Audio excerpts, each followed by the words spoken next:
अस्सलामुअलैकुम, आप देख रहे हैं समा। मैं हूं रमीज अहमद और मैं हूं इरम ज़ईम। आगाज करते हैं आज की सबसे बड़ी खबर से। पंजाब में वज़ारत आला की रेस शुरू।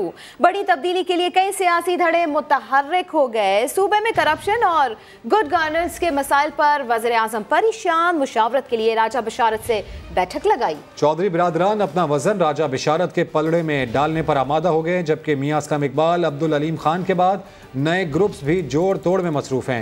पंजाब में क्या खिचड़ी पक रही है, लाहौर से देखते हैं मोहम्मद अली जड़ की इस रिपोर्ट में।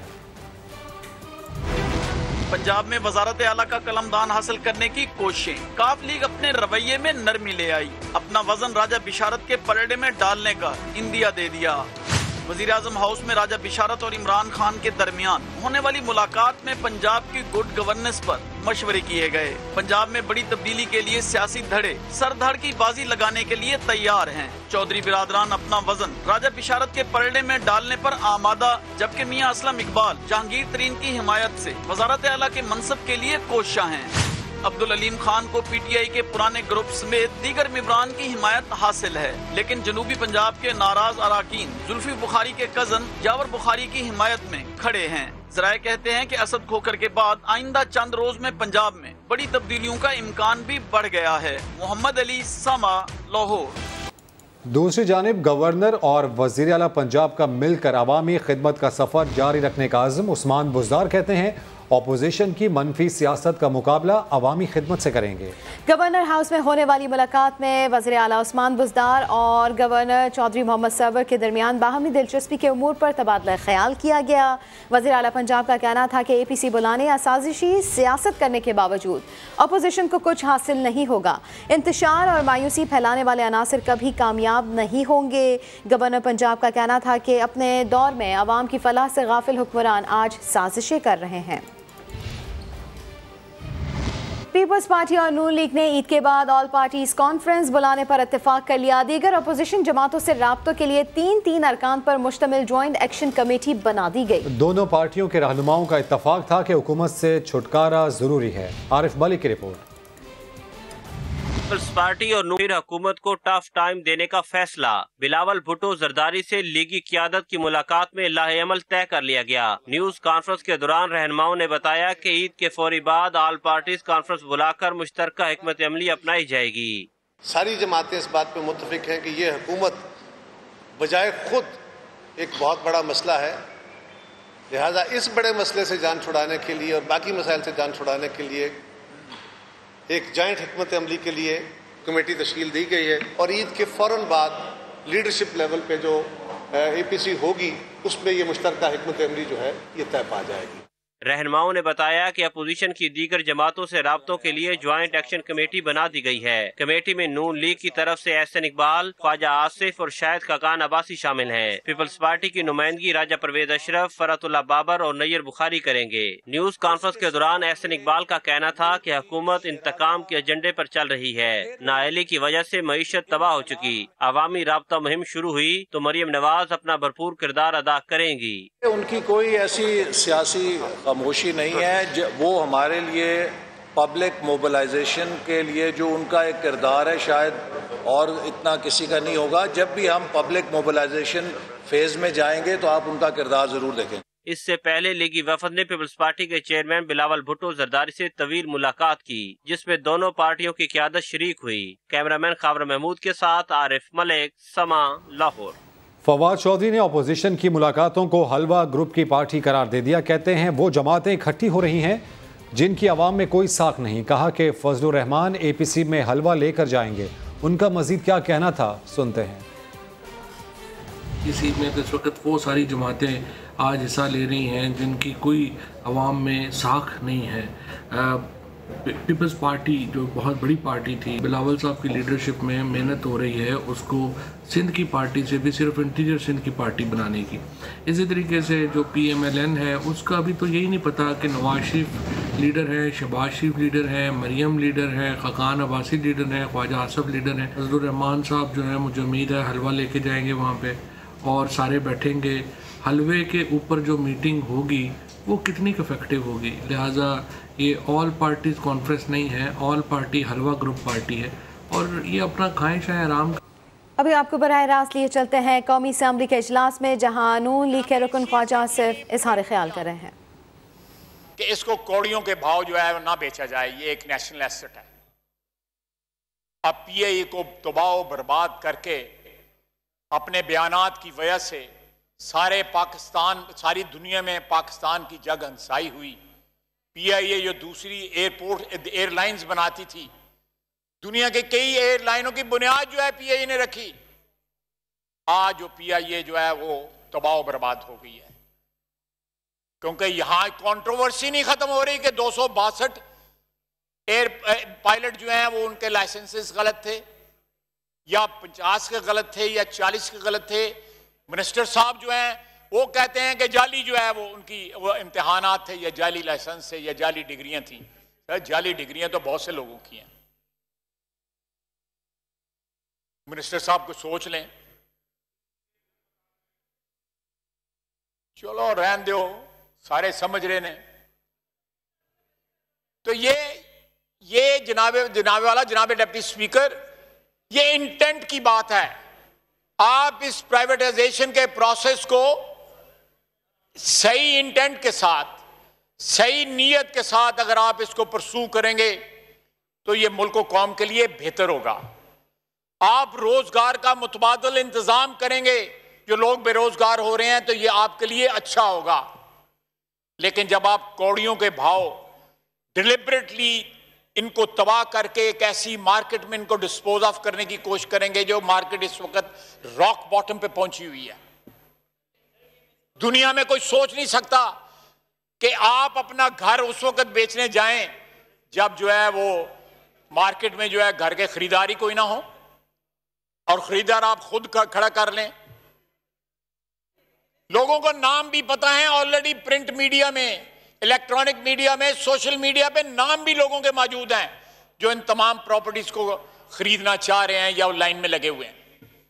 मौजूदा हुकूमत जो है अपने क्रोनीज को, अपनी एटीएम्स को जो है ओबलाइज कर रही है। हमें प्राइवेटाइजेशन के ऊपर कोई असूली। ख्वाजा सिर्फ कौमी असम्बली में इजहार ख्याल कर रहे हैं। इंट्रा सिटी बस सर्विस बहाल करो। कराची के ट्रांसपोर्टर्स ने सुपर हाईवे पर एहतजाज किया और 1 घंटे का अलामती धरना दिया। धरने के बायस ट्रैफिक की रवानी मुतासिर हुई। ट्रांसपोर्टर्स का कहना था कि दीगर सूबाई हुकूमतों ने इंट्रा सिटी बस सर्विस बहाल कर दी है, मगर सिंध हुकूमत ने अब तक फैसला नहीं किया। एहतजाज में PTI के MNA आलमगीर खान ने भी शिरकत की। सिंध के वज़ीर ट्रांसपोर्ट अवैस कादिर शाह ने रद्द अमल में कहा कि इंट्रा बस सर्विस बहाल करने का फैसला कोरोना टास्क फोर्स ने करना है। तहरीक इंसाफ इंतशार की रविश अपनाकर लोगों को उकसा रही है। जिला खैबर की तहसील बाड़ा में ट्रेलर टर्मिनल में हजारों रुपए अड्डा फीस लेने और दीगर बेकायदगियों के खिलाफ सैकड़ों मुजाहिरीन ने पेशावर में एहतजाज किया। अब्दुर्रहमान खान की रिपोर्ट देखिए। तोरखम जाने वाले ट्रेलर मालिकान, ड्राइवर और क्लीनर का प्रेस क्लब के सामने मुजाहिरा। मुजाहिरीन ने इल्जाम लगाया कि बाड़ा में कायम गैर कानूनी टर्मिनल में गाड़ियों से नाजायज टैक्स वसूली के खिलाफ आवाज उठाने वाले ट्रांसपोर्टर हाजी सादत को तशद्दुद करके कत्ल किया गया, जबकि कबायली ट्रांसपोर्टर से गैर कानूनी पैसे लिए जाते हैं। मेरे भाई हाजी सादत खान को ईंटों, पत्थरों, डंडों और कुर्सियों से मार मार मार करके कत्ल किया है। इन गुंडागर्दों से जो है करोड़ों रुपए जो तकरीबन 2.5 महीनों से लिया है, अभी इनका एहतसाब करें और हमारे ड्राइवर कैलेंडर को तहफ़्फ़ुज़ दिया जाए और तोरखाम बॉर्डर को क्रॉस करने की इजाज़त दी जाए। मुजाहिरीन ने प्रेस क्लब से गवर्नर हाउस तक वॉक की और धमकी दी कि मुतालबात ना माने गए तो एहतजाज का दायरा वसी कर देंगे। कैमरामैन आबिद खान के साथ अब्दुर्रहमान, समा, पेशावर। अमन दुश्मन भारतीय फौज इश्तियाल अंगेजी से बाजना। ये एक बार फिर LOC पर जगबंदी मुआहदे की खिलाफ वर्जी करते हुए नौजवान को जख्मी कर दिया। ISPR के मुताबिक भारतीय फौज ने LOC पर बागसर सेक्टर में शहरी आबादी को निशाना बनाया। बुज़दिल फोर्सेस की बिला इश्तियाल फायरिंग से मेहतका गांव का 20 साला नौजवान शदीद जख्मी हुआ। ISPR का कहना है नौजवान को इलाज के लिए करीबी तिब्बी मरकज मुंतकिल कर दिया गया है। दिफाई तज्जियाकार हारिस नवाज का कहना है भारत लद्दाख में होने वाली रुसवाई से अपने अवाम की तवज्जो हटाना चाहता है। भारत लाइन ऑफ कंट्रोल पर ऐसी हरकतें करके पाकिस्तान को इश्तियाल दिलाने की कोशिशें कर रहा है। हारिस नवाज ने मजीद क्या कहा, आइए सुनते हैं। भारत की सोच बड़ी क्लियर है। पाकिस्तान को वो प्रोवोक करना चाहता है। वो चाहता है कि पाकिस्तान कोई ऐसा हेस्टी एक्शन करे जिसका बहाना लेके ये कश्मीर में अब कोई मिसएडवेंचर करे। जिस तरीके से लद्दाख में चाइना ने मारा है इसको, पूरी दुनिया में इनका मुंह काला हुआ है, इनकी फौज की बदनामी हुई है, इनके अवाम इनसे नाराज हैं। अब अपने अवाम को अटेंशन डाइवर्ट करना चाहता है। पाकिस्तान की फौज तो बड़ा मौसर जवाब देती है, इनके मोर्चे भी तबाह करते हैं, इनके फौजी भी मारते हैं। पाकिस्तान को चाहिए कि United nation military observer group जो लाइन ऑफ कंट्रोल पे तैनात हैं उनको बताएं, उनको ले जाके दिखाएं कि ये देखेंगे ये इनकी हरकतें हैं, मोटर फायर करते हैं जो बड़े नुकसानदेह सिविलियंस के लिए होते हैं। कश्मीर के बाद ये हर जगह पे मस्तियाँ कर रही है। इस्लामाबाद हाई कोर्ट ने पेट्रोलियम मसनूआत की कीमतों में इजाफे के खिलाफ इंट्रा कोर्ट अपील पर वफाकी हुकूमत को नोटिस जारी कर दिया है। 2 हफ्तों में जवाब भी तलब कर लिया। इस्लामाबाद हाई कोर्ट के जस्टिस सामिर फारूक की सरबराही में 2 रुकनी बेंच ने जमात इस्लामी के रहनुमा मियां असलम की जानिब से दायर इंट्रा कोर्ट अपील पर समाअत की।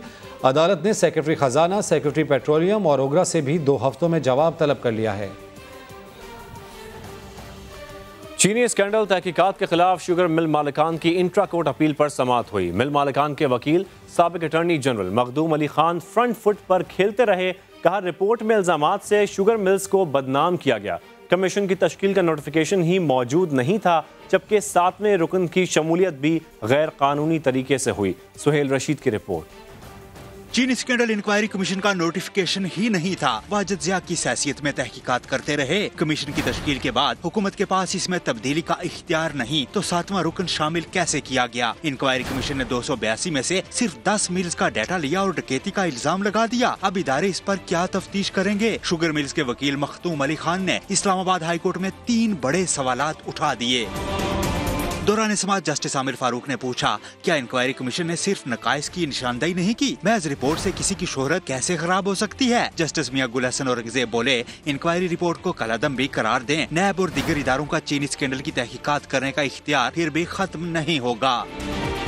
शुगर मिल्स के वकील का कहना था कि पहले वजीर आजम ने एडहॉक कमेटी बनाई। कमेटी ने कहा कुछ मिल्स असरअंदाज होकर शुगर इंडस्ट्री को कंट्रोल कर रही हैं। इंक्वायरी कमीशन ने एडहॉक कमेटी की बनाई, इसी राय पर काम किया और मजीद इल्जामात लगा दिए। हुकूमत पहले से अखज़शुदा नताइज को ट्रायल के लिए भेज रही है, जो इंसाफ के तकाजों के खिलाफ है। अदालत ने मखदूम अली खान को मंगल के रोज दलाइल मुकम्मल करने की हिदायत करते हुए काश्तकारों के वकील से भी दलाइल तलब कर लिए। सुहेल रशीद, समा, इस्लामाबाद। मुल्क भर में पोलियो मुहिम आज से शुरू हो गई। 5 साल से कम उम्र के 8 लाख से ज्यादा बच्चों को कतरे पिलाए जाएंगे। सिंध में 2,60,000 बच्चों को कतरे पिलाने का हदफ रखा गया है। वज़ीर आला मुराद अली शाह ने वालिदैन से अपील की कि अगर अपने बच्चों को अपाहिज होने से बचाना चाहते हैं तो पोलियो के कतरे जरूर पिलाएं। पोलियो वर्कर्स फिर मैदान अमल में, घर घर जाकर पोलियो से बचाव के कतरे पिलाए जाने लगे। लोग ताउन कर रहे हैं, बिल्कुल ताउन करें। इसमें हमारे 5 टाउन्स हैं और 23 यूसीज हैं कराची में और 4 यूसीज हैं लड़काना में। 2,67,000 से बढ़ के बच्चों को कतरे पिलाए जाएंगे। वजीर आला मुराद अली शाह ने वालिदैन से गुजारिश की है कि अपने बच्चों को अपाहिज होने से बचाने की पूरी कोशिश करें। 6 महीने के बाद जब टीमें गई हैं तो उनको सही डेटा नहीं मिल रहा है। कोरोना की वजह से भी लोग थोड़ा सा अवॉइड कर रहे हैं। लाहौर, फैसलाबाद और दीगर शहरों में भी SOPs के तहत पोलियो मुहिम का आगाज हो गया। कोरोना के हवाले से हमें जो SOPs पर अमल करने की हिदायत दी गई है, तो उसमें ये है कि हमें खास तौर पर अपने हैंड वॉश करने हैं। मुहिम के तहत पहले मरहले में फैसलाबाद, अटक, जनूबी वज़ीरिस्तान, कराची और कोयटा के कुछ इलाकों में 8 लाख बच्चों को पोलियो के कतरे पिलाए जाएंगे। अवाम ताउन करें तो पाकिस्तान को बहुत जल्द पोलियो फ्री मुल्क बनाया जा सकता है। 15 सितंबर नहीं 15 अगस्त को स्कूल्स खोलेंगे। All Pakistan private school association का मुश्तरका ऐलान। हुकूमत से तालीमी इदारे खोलने से मुतालिक फैसला वापस लेने का मुतालबा कर दिया, लेकिन हुकूमत अपने फैसले से पीछे हटने को तैयार नहीं है। इस्लामाबाद से फरार रबानी की रिपोर्ट। तालीमी इदारे 15 अगस्त को खुलेंगे या 15 सितंबर को, हुकूमत और प्राइवेट स्कूल्स एसोसिएशन के मुतज़ाद ऐलानात ने वालिदैन को शशोपंज में डाल दिया। वफाकी वजारत तालीम स्कूल्स खोलने के लिए 15 सितंबर की तारीख दे चुकी, लेकिन अब निजी स्कूल्स मालिकान भी मैदान में उतर आए। इस्लामाबाद में मुश्तरका बैठक में हुकूमती फैसले के बरक्स 1 माह पहले ही स्कूल्स खोलने का ऐलान कर दिया। 15 अगस्त से हम पाकिस्तान भर के लाखों तालीमी इदारे खोलेंगे। अगर हुकूमत ने हमारे तालीमी इदारों के ऊपर हाथ डालने की कोशिश की, इस्लामाबाद में मिलियन मार्च करेंगे। प्राइवेट स्कूल्स खोलने के ऐलान के खिलाफ हुकूमत भी डट गई। पार्लिमानी सेक्रेटरी एजुकेशन वजिया अकरम का 2 टोक इंतबाह। Inter provincial education ministers conference सारे स्टेक होल्डर्स को ऑन बोर्ड लेकर और हेल्थ मिनिस्ट्री को, NCOC को ये देखकर कि वो क्या फैसला देती, 15 सितंबर से स्कूल्स खोलने में कामयाब हो जाएंगे। वजीहा अकरम ने ये भी कहा कि प्राइवेट स्कूल्स की मुश्किलात का एहसास है, मगर बच्चों के तहफ़्फ़ुज़ से बढ़कर कुछ भी नहीं। ईद और आशूरा के बाद अगर कोरोना बढ़ा तो बच्चों की सेहत को पहले देखेंगे। कैमरामैन फैसल मसूद यूसुफ के साथ फरह रब्बानी, समा, इस्लामाबाद। एक बार फिर से आप खुली चलते हैं कौमी असम्बली, जहाँ पर नून लीग के रुकन ख्वाजा आसिफ इज़हार ख्याल कर रहे हैं। स्पीकर आपसे पोशीदा, ना मुझसे पोशीदा, ना इस ऐवान से और ना 22 करोड़ आवाम से। लोग चेहरे पहचानते हैं, शनाख्त है लोगों को, और वक्त आने पे वो शनाख्त जो है उसके नतायज भी निकलेंगे, इंशाअल्लाह ताला नतायज निकलेंगे। जनाब डिप्टी स्पीकर, मैं ज्यादा वक्त नहीं लेना चाहता इस डिबेट को। आप एक हेल्दी डिबेट के तौर पे इसको परसू करें। मैं एक दफा फिर कहूंगा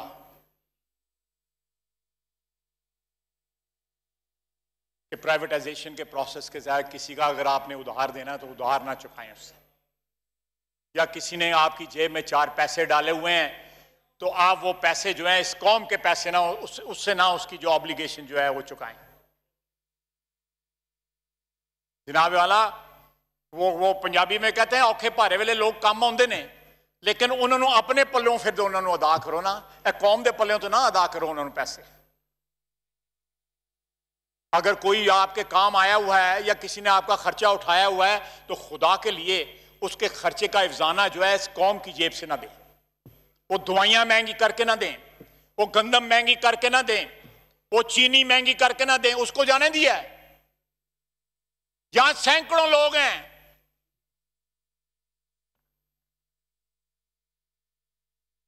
जो डिफरेंट जो हथकंडे हैं हुकूमत के उनके शिकंजे में आए हुए हैं, लेकिन जहांगीर तरीन चला गया।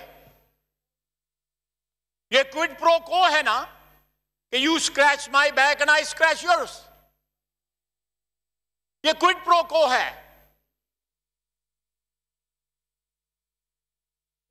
ये इज्तिमाई खुदकुशी है जो हम इस वक्त कर रहे हैं, और जो लोग आज खामोश रहेंगे उनकी खामोशी मुजरमाना होगी। आज जो आवाज नहीं उठाएगा इस करप्शन के ऊपर, इस क्रोनिज्म के ऊपर, जिसमें एक नई जो है वो एक्सट्रीम जो है इन्होंने निकाल लिया है कि आप प्राइवेटाइजेशन के जरिए जो है अपने बैरूनी मुल्क गैर मुंतखब लोगों को कमेटी में शामिल किया गया। गैर मुंतखब लोग कभी काबीना में नहीं बैठ सकते। ख्वाजा आसिफ इस वक्त कौमी असम्बली में इजहार ख्याल कर रहे हैं। तफसीली ब्रीफिंग पर सेनेट की खुसूसी कमेटी ने इत्मीनान का इजहार कर दिया। अमीर जमात इस्लामी ने आसिम सलीम बाजवा को बरमला खराज तहसीन पेश किया। बलोचिस्तान के सेनेटर्स ने पसमानदगी का शिकवा किया तो आसिम बाजवा बोले 7 दिहाइयों के शिकवे CPAC से ना लिए जाएं। सूबे में तरक्की ना होने का जवाब आप भी तो दें, आप वहाँ के लीडर हैं। इस्लामाबाद से शकील अहमद की रिपोर्ट। CPAC पर सेनेट कमेटी में खुलकर शिकवे, शिकायतें और तारीफें। बलोचिस्तान के सेनेटर मीर कबीर का सूबे की पसमानदगी का शिकवा। सरबराह CPAC authority lieutenant general retired Asim Salim Bajwa बोले बलोचिस्तान के 72 साल के गिले CPAC से न किए जाएं। गवादर सहरा होता था, अब बंदरगाह चल रही है। M8 समेत बड़ी शाहराहें बन रही हैं। कोरोना के बावजूद भी CPAC मंसूबों पर काम नहीं रुका। CPAC के सफर का तो अभी आगाज हुआ है। तरक्की में गवादर के बाद हब की बारी है। आप भी तो बलोचिस्तान के लीडर हैं, आप जवाब दें 72 साल में तरक्की क्यों नहीं हुई। चेयरमैन सीपैक अथॉरिटी ने बताया गवादर एयरपोर्ट की तामीर शुरू हो चुकी। ML1 मंसूबे से रेलवे ट्रैफिक 4% से बढ़ाकर 20% की जाएगी। खसूसी इक्तिसादी जोन्स बनने से चीनी इंडस्ट्री पाकिस्तान में आएगी। ज़राअत तरक्की करेगी। कम लागत घरों की स्कीम भी सीपैक का हिस्सा। वज़ीर आज़म हाउसिंग स्कीम में चीन $100 मिलियन देगा। साइंस एंड टेक्नोलॉजी पार्क्स बनेंगे। सयाहत बढ़ेगी। लाहौर वालों के लिए जल्द ऑरेंज लाइन के इफ्तिताह की खुशखबरी सुना दी। कहा इसके लिए 1600 भर्तियां भी होंगी। तफसीली ब्रीफिंग और सवालात के जवाबात पर कमेटी मुतमईन। अमीर जमात इस्लामी सिराजुल हक ने कहा जनरल साहब की ब्रीफिंग से बहुत खुशी हुई। कोई तो है जिसे पूरे पाकिस्तान की तामीर और तरक्की के मंसूबों, जोग्राफी, मसाइल और वसाइल का पता है।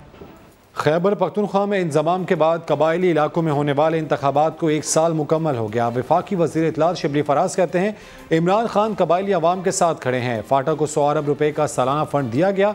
उम्मीद करते हैं कि दीगर सूबों की तरह सिंध भी अपना हिस्सा डालेगा।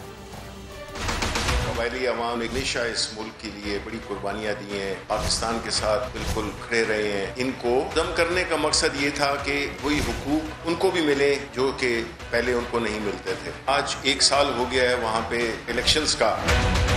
ट्राइबल इलाके हैं उनको बाकी सूबे के लेवल पे उठाने के लिए एक तारीख का सबसे बड़ा तरक्याती फंड दिया गया 100 अरब का।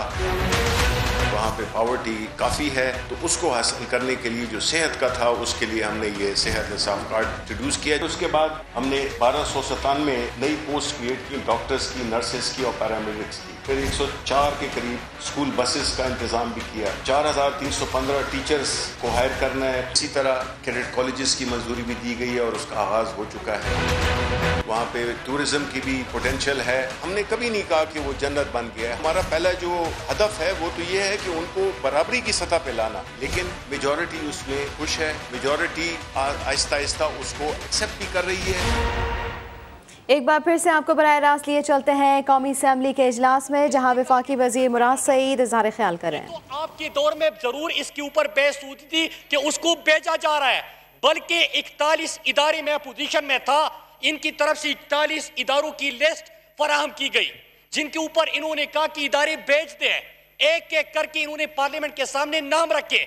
मैं अपोजिशन में था तब मैंने कहा था कि हुकूमत ना हुई, ओलेक्स हुआ, हर चीज भेज दे। स्पीकर साहब, इस वक्त किसी इदारे की भेजने की बात नहीं हो रही, नंबर 1। नंबर 2, रोजवेल्ट के हवाले से एक फैसला हुआ है।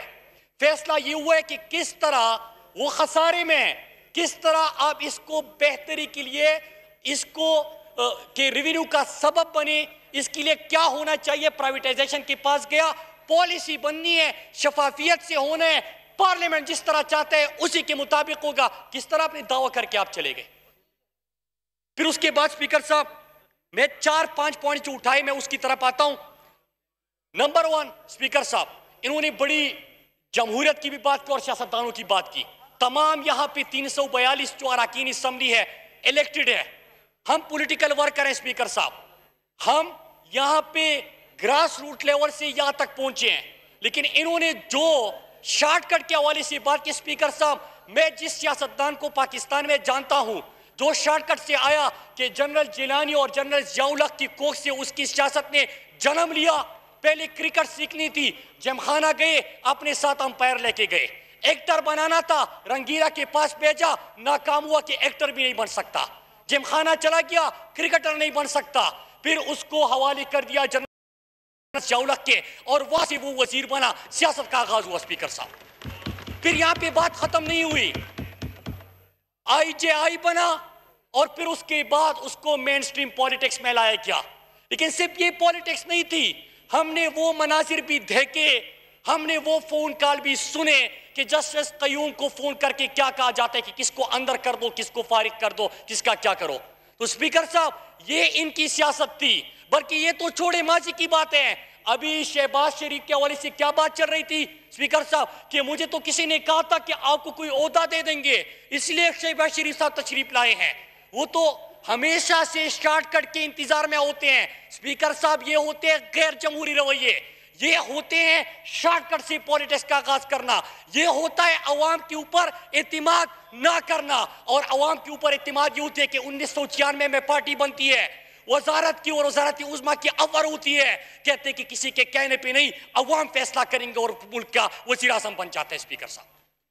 ये है स्ट्रगल, ये है सियासी जदोजहद स्पीकर साहब। किसी से उंगली से पकड़ के सियासत में लेके आया, वजीर बनाया, फाइनेंस मिनिस्टर, फिर उसके बाद वज़रात उज़्मा की कुर्सी दे दी, और अभी भी छोटा भाई जो है वो इसी इंतजार में है कि किसी ने मेरे साथ कमिटमेंट की थी। स्पीकर साहब, ये बात दूसरी बात की। तीसरी बात, स्पीकर साहब जो पॉइंट्स उठाए हैं मैं उससे हटकर बिल्कुल नहीं जाऊंगा। मैं अपने दोस्तों को, अपने पुलिस को ये बावर कराता हूं, लेकिन उसी अंदाज से बात सुनो, और जो आपने नारा लगाया था उसका भी मैं आपको जवाब दूंगा। स्पीकर साहब, फिर आते हैं कि इन्होंने बात की मुख्तलिफ माफियाज के ऊपर, चीजों के ऊपर। स्पीकर साहब, क्या बुराई है इसमें कि अगर कहीं पे पाकिस्तान के अंदर खामियां, कोताहियां, इदारों के अंदर नुकसानात, खसारे, ये तमाम चीजें स्पीकर साहब आपको नजर आती है, और उसके ऊपर आप एक इंक्वायरी कराते हैं। सबसे पहले अपोजिशन शुगर का बड़ा शोर मचाया, शुगर माफिया का अभी भी जिक्र किया, आटे के हवाले से बड़ा शोर मचाया, उसके हवाले से पहले भी बात की थी। स्पीकर साहब, 3 नुकात में आपके सामने पेश करता हूं कि जब प्राइम मिनिस्टर इमरान खान ने कहा कि चीनी इनके दौर में 140 रुपए तक चली गई थी, स्पीकर साहब अभी तो 80-85 रुपए के ऊपर बात हो रही थी, और यहां पे इंक्वायरी कराने का हुक्म दिया। क्या 140 रुपए तक जब पहुंची थी आपने इंक्वायरी कराई? नहीं कराई स्पीकर साहब, इसलिए कि आपके भी खुद शुगर मिलते, इमरान खान का कोई शुगर मिल नहीं है स्पीकर साहब। फिर इन्होंने जब इंक्वायरी का हुक्म दिया स्पीकर साहब, मैं वही बात कर रहा हूं कि जो सवाल उठाए गए मैं उससे हटकर नहीं जाऊंगा। स्पीकर साहब, इंक्वायरी का हुक्म हुआ, यही साहब थे, यही लोग थे, इन्होंने क्या कहा कि इंक्वायरी नहीं होगी, इंक्वायरी हो गई। फिर कहते हैं कि रिपोर्ट नहीं आएगी, रिपोर्ट आएगी, आ गई। फिर कहते हैं फॉरेंसिक नहीं होगा, फॉरेंसिक भी हो गया। कहते हैं कि एक्शन नहीं लिया जाएगा, इंक्वायरी शुरू हुई। आजकल कहते हैं कि कीमतें नीचे नहीं आ रही, वो भी आ जाएगी। तो स्पीकर साहब ये तो हुआ। फिर उसके बाद इन्होंने जो काबीना के अंदर स्पीकर साहब इन्होंने जिक्र किया कि कल जो असासे डिक्लेयर किए गए और शहरियत का जिक्र किया। स्पीकर साहब, पहले तो मैं इस हाउस को बताऊं, मुझसे यहाँ पे सीनियर पार्लियामेंटेरियन भी है, मुझसे ज्यादा एक्सपीरियंस भी रखते हैं। स्पीकर साहब, पाकिस्तान के अंदर एडवाइजर और मुआविन खुसूसी के ऊपर असासी डिक्लेयर करने का कोई कानून मौजूद नहीं था, पहले नहीं हुआ।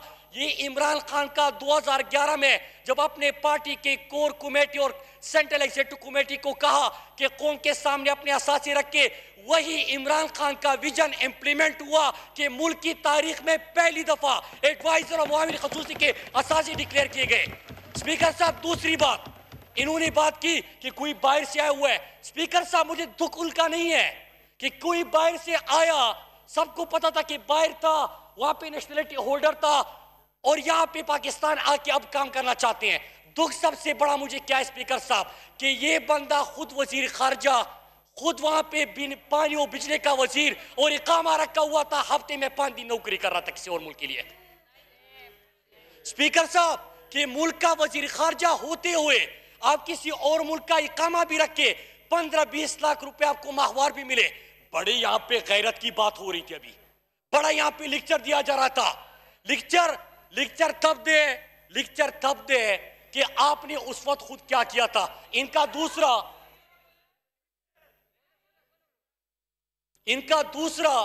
जो वजीर था वो भी वहां पे इकामा होल्डर था, बल्कि बाकी तो छोड़े, इनका तो वजीर आजम भी इकामा होल्डर था। स्पीकर साहब, यहां पे अभी बात कर रहे थे तो कि इनको इस चीज का है कि इमरान खान ने तो मुआविन खुसूसी और एडवाइजर के असासे और शहरियत डिक्लेयर कर दी। अब हमारा मुतालबा है कि आपकी तमाम पार्टी उहदेदारान भी नेशनलिटी और असासे डिक्लेयर कर दें। खौफ और दुख इस चीज का है स्पीकर साहब, और इस मुतालबे से स्पीकर साहब हम पीछे नहीं हटेंगे कि जो भी मुल्क के किसी बड़े ओहदे पे फाइज रहा या रह चुका है वो अपने असासे और नेशनलिटी कौम के सामने रखेगा। स्पीकर साहब, उसके बाद एक और बात हुई कलभूषण के हवाले से। स्पीकर साहब, इन्होंने सोशल मीडिया के ऊपर ट्रेंड भी चलाया था। क्या इन्होंने कौम को यह बताया कि उसमें है क्या? इंटरनेशनल कोर्ट में आपका केस लड़ा जा रहा था, उसमें क्या बात हुई है? रजिस्ट्रेशन के हवाले से क्या कुछ हुआ है? मुल्क की बेहतरी हुई है कि नुकसान हुआ है? इसके ऊपर कोई डिबेट करते, कोई हमें दलील देते, कोई तजवीज देते। लेकिन स्पीकर साहब क्या तजवीज देते कि इंटरनेशनल कोर्ट में जो इंडिया की वकील ने वहां पे वीडियो और स्टेटमेंट पाकिस्तान के खिलाफ इस्तेमाल किया, वो मेरा और आपका नहीं है, नवाज शरीफ का स्टेटमेंट इस्तेमाल किया। स्पीकर साहब, यहां पे आके इस तरह बात करना, फिर आती है बात के प्राइम मिनिस्टर इमरान खान के ऊपर, जो कि पाकिस्तान के आला अदलिया जिसने आपके लीडर को सजा दी, नाअहल करार दिया, उसी सुप्रीम कोर्ट ने इमरान खान को सादिक और अमीन डिक्लेयर कर दिया और उनके ऊपर अभी बात कर रहे थे। स्पीकर साहब, जब बात कर रहे थे, मैं जरा आपसे इनसे सवाल करता हूं, ये मौसूफ वो थे, ये इदारों के ऊपर कभी डिबेट नहीं चाहेंगे, प्राइवेटाइजेशन के ऊपर आज होना ही चाहिए था कि हमें आईना दिखाते, हमसे सवाल करते, हिकमत अमली के ऊपर बात करते, उसके ऊपर सवाल उठाते, फिर तजावीज सामने लेके आते कि मुल्क के इदारों को किस तरह बेहतर बनाया जा सकता है। स्पीकर साहब वो नहीं किया, बड़े दबंग अंदाज में गुफ्तगू कर रहे थे और एहतिसाब की बात कर रहे थे, ट्रांसपेरेंसी की बात कर रहे थे। स्पीकर साहब, जब पनामा आया, दुनिया में पाकिस्तान की बदनामी हुई, करप्शन के केसेस सामने आए, असासे सामने आए, तो इन्होंने क्या कहा, मियां साहब फिक्र ना करो, कौम भूल जाएगी, मतलब मर्जी जितना लूटना है लूट लो, कौम को इसका परवाह नहीं है। मुराद सईद कौमी असम्बली में इजहार ख्याल कर रहे हैं। उनकी जानिब से ये कहा गया कि अपोजिशन को किसने कहा कि होटल रोज़ वेलेट बेचा जा रहा है, इस वक्त किसी इदारे को बेचने की बात नहीं हो रही है। उनकी जानिब से ये भी कहा गया कि इस वक्त इदारों की बेहतरी की बात हो रही है। प्राइवेटाइजेशन के तरीक़ेकार पर पार्लियामेंट में बहस होगी। कौमी असम्बली में बैठे तमाम अरकान मुंतखब हैं। हमने वो फ़ोन कॉल्स भी सुने कि किसको अंदर कर दो, किसको बाहर कर दो। शहबाज शरीफ हमेशा से शॉर्टकट के इंतज़ार में रहते हैं, ये भी उनकी जानिब से कहा गया। और अब आपको बताएं कि जस्टिस काजी फायज ईसा और उनकी अहलिया ने सुप्रीम कोर्ट में अलग अलग नज़रसानी दरख्वास्त दायर कर दी। दोनों दरख्वास्तों में क्या मौक़िफ़ इख्तियार किया गया है, जान लेते हैं समा के नुमाइंदे जुल्करनैन इकबाल से। जुल्करनैन इकबाल, बताइएगा क्या कुछ है इन दरख्वास्तों में?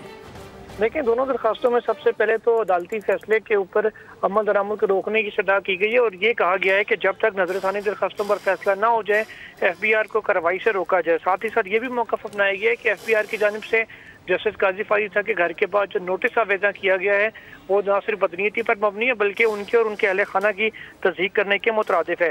जस्टिस काजी फायज ईसा का ये भी कहना है कि अबूरी फैसले में जो नुकात उठाए गए उनमें से कई ऐसे नुकात ऐसे हैं जिसके ऊपर न सिर्फ उनका मौक़िफ़ सुना गया बल्कि अटॉर्नी जनरल ऑफ पाकिस्तान का मौक़िफ़ भी नहीं सुना गया। जो मुतफरिक दरखास्तें उनकी जानिब से दायर की गई थी उनको भी अभी तक समाअत के लिए मुकर्रर नहीं किया गया। वफाक के वकील फरोग नसीम अब तक 2 हिस्से अपने तहरीरी दलाइल के जमा करवा चुके हैं। उनको न सिर्फ उनके ऊपर जवाब देने का मौका दिया जाए बल्कि इनकी तमाम दरखास्तों जो मुतफरिक दरखास्तें हैं उन्हें भी समाअत के लिए मुकर्रर किया जाए। बहुत शुक्रिया जुल्करनैन इकबाल, अपडेट किया आपने।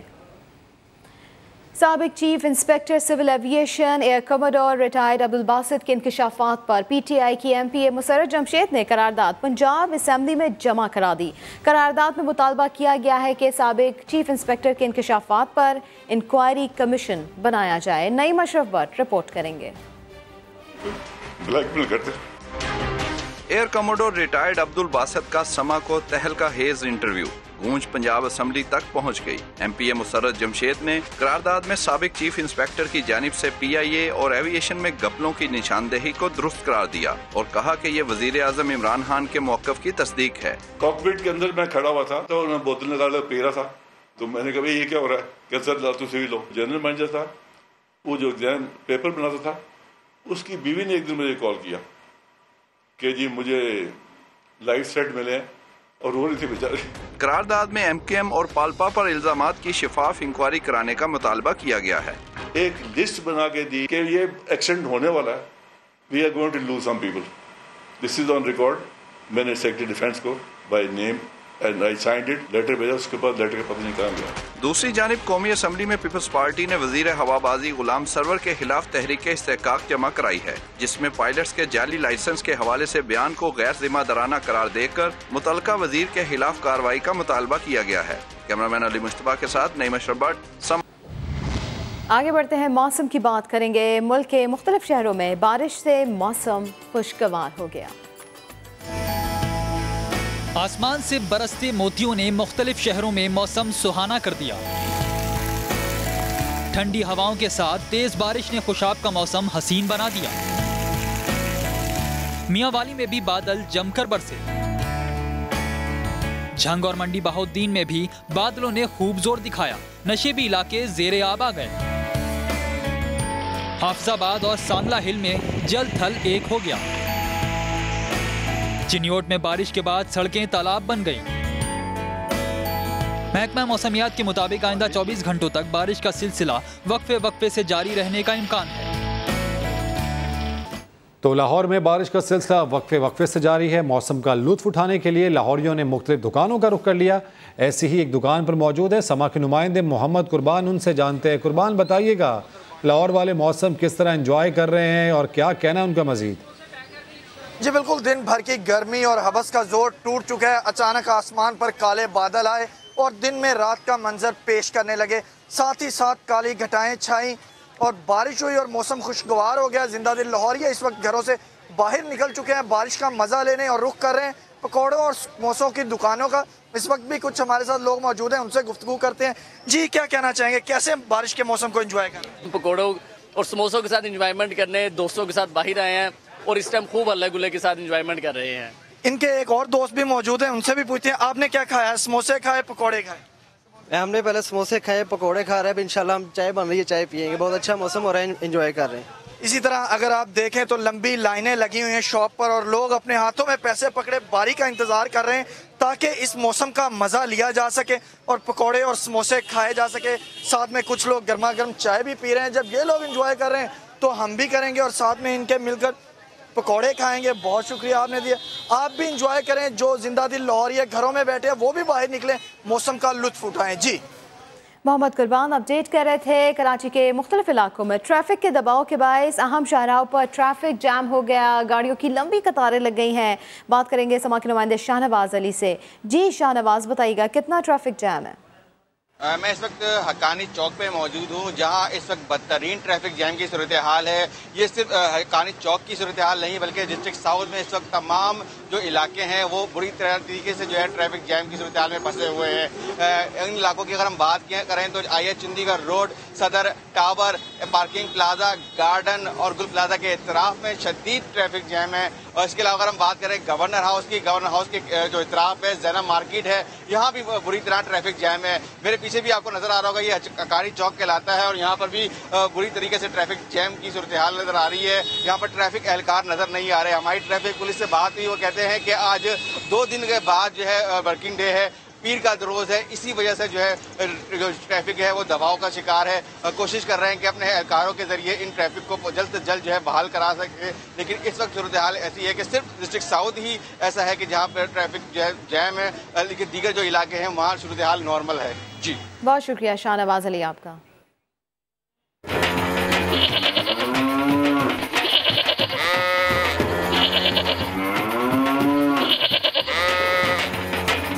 अक्सर लड़कियां मवेशियों के करीब जाते हुए भी घबराती हैं, लेकिन कराची की मवेशी मंडी में एक लड़की ऐसी भी है जो ना सिर्फ बैलों को घुमाती फिराती है बल्कि चुटकी बजाते सौदा भी कर डालती है। 21 साल ग्रेजुएट से मिला रहे हैं साथ साबरी। जिस तरीके से मैं आगे बढ़ रही हूँ और भी लड़कियाँ आगे बढ़ें और अपने काम को देखें, क्योंकि बहुत सारे इलाकों में, गाँवों में यही होता है कि औरतें देखती हैं मगर हमें पता नहीं होता। जब गांव देहात की खवातीन जानवरों की देखभाल कर सकती हैं, तो शहर की लड़कियां क्यों नहीं? कराची यूनिवर्सिटी से डिग्री लेने वाली आयशा गनी ने इस मर्तबा खुद को मिसाल बना लिया। कराची की बड़ी मवेशी मंडी में जानवरों के भाव ताव करने आ पहुंची। शायद उसके नजदीक जीने का मजा मुश्किलात में ही है। काफी मुश्किलात का सामना करना पड़ रहा है, क्योंकि आदमियों के दौर में एक औरत आ रही है आगे, एक लड़की आ रही है आगे, किसी से भी बर्दाश्त नहीं है। और अल्लाह का शुक्र है कि यहाँ पे जितने भी लोग हैं वो बहुत कोऑपरेटिव हैं। आयशा अपने 1 दर्जन जानवरों के सौदे भी कर चुकी है। 36 जानवर थे, अब 24 बाकी हैं और बड़े जानवर अभी हमारे हैं। 10 दिन हो चुके हैं हमें यहाँ पे। पढ़ी लिखी ये लड़की पेशे से व्यापारी नहीं बल्कि जिम इंस्ट्रक्टर और लड़कियों को मोटरसाइकिल चलाने की भी तरबियत देती है। लाइफ टॉक में खुद को मनवाने के लिए ईद कुर्बान के मौका पर आयशा न सिर्फ मंडी में जानवर बेच रही है बल्कि भारी भरकम गाय बैलों के नाज नखरे भी उठा रही है। कराची में फिटनेस सेंटर्स की बंदिश के खिलाफ ट्रेनर्स और इंटरनेशनल एथलीट्स का अनोखा एहतजाज, सड़क पर ही एक्सरसाइज शुरू कर दी। कोरोना के 22 फिटनेस सेंटर्स की बंदिश, कराची में इंटरनेशनल एथलीट्स और फीमेल जिम ट्रेनर्स का सड़कों पर एहतजाज, वो भी अपने अंदाज में। फिटनेस की इजाजत दो, फिटनेस की इजाजत दो। सड़क को ट्रेनिंग फ्लोर बना लिया, बॉडी बिल्डर्स ने भी पोजिंग की। इस वायरस से बचने के लिए सबसे अच्छा तरीका है कि आपका इम्यून सिस्टम सही हो। लोग इम्यून सिस्टम सही करने के लिए जिम बेस्ट वे है और हमारे जिम बंद कर दिए, पान की दुकानें खोल दी हैं, होटल्स खोल दी हैं। जिम वालों का माशी कत्ल क्यों हो रहा है? क्या सिंध गवर्नमेंट जब सुनेगी, जब कोई एक आध लोग खुदकुशी कर लेंगे इस मुल्क में, खास तौर पे सिंध में, तभी सुना जाता है। जब 2-4 लोग मर जाते हैं तो फिर नोटिस लिया जाता है उसका। मेंस एथलीट्स के साथ वुमेन्स मुल्की व गैर मुल्की जिम ट्रेनर्स भी अपने मुतालबात के लिए सड़कों पर आईं। Because last 5 months people without job. And this is bad not only for these people who are doing protest. This is very bad for Karachi and for full Pakistan. So I recommended open gym but with new rules. मैं मजबूर करा government ने कि हम जो है वो सड़कों पे आएँ और उनसे गुजारिश करें कि हमारे घरों में जो है वो चूल्हा नहीं जल रहा है। मुजाहिरीन ने मुतालबा किया कि सिंध हुकूमत फौरी तौर पर जिम्स खोले वरना वजीर आला हाउस का घेराव करेंगे। कैमरामैन राशिद इशरत के साथ शुएब जट, समा, कराची। टिकटॉक स्टार हरीम शाह कहती हैं बिलावल जरदारी अच्छे ज़रूर हैं लेकिन उनसे शादी नहीं कर सकती। प्रोग्राम नया दिन में इंटरव्यू में कहा कि तहरीक इंसाफ की हामी ज़रूर हूँ लेकिन पीपल्स पार्टी ने भी मुल्क के लिए बहुत कुछ किया है। शेख रशीद से शादी ना करने की वजह भी बता दी। अच्छा लगा, बहुत मज़ा आ रहा है क्योंकि अभी कोरोना है, लॉकडाउन है, सब कुछ बंद है, लेकिन फिर भी हम इंजॉय कर रहे हैं। टिकटॉक स्टार हरीम शाह की कराची आमद। प्रोग्राम नया दिन में मुदस्सिर नज़ीर को दिलचस्प इंटरव्यू दिया। कहा तहरीक इंसाफ की हामी जरूर हूँ लेकिन पीपल्स पार्टी ने भी मुल्क के लिए बहुत कुछ किया है। बिलावल तो मुझे बहुत पसंद है, मुझे सीरियसली पसंद है, पर्सनली मुझे बहुत पसंद है और मुझे पीपल पार्टी भी बहुत पसंद है। अभी बिलावल अगर आपको शादी की ऑफर करें तो शादी नहीं कर सकती, बिलावल से शादी नहीं कर सकती। हरीम शाह ने बिलावल भुट्टो जरदारी से शादी ना करने की वजह तो नहीं बताई लेकिन शेख रशीद से शादी क्यों नहीं कर सकती ये जरूर बता दिया। अगर शेख रशीद ऑफर करें शादी के लिए आप?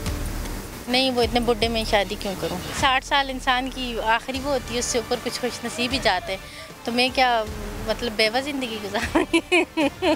हरीम शाह का ये भी कहना था कि बहुत से लोग उनसे मिलते हैं मगर पता नहीं क्यों उसे छुपाने की कोशिश करते हैं। एक ब्रेक के बाद आप देख सकेंगे प्रोग्राम 7 से 8। देखते रहिए समा।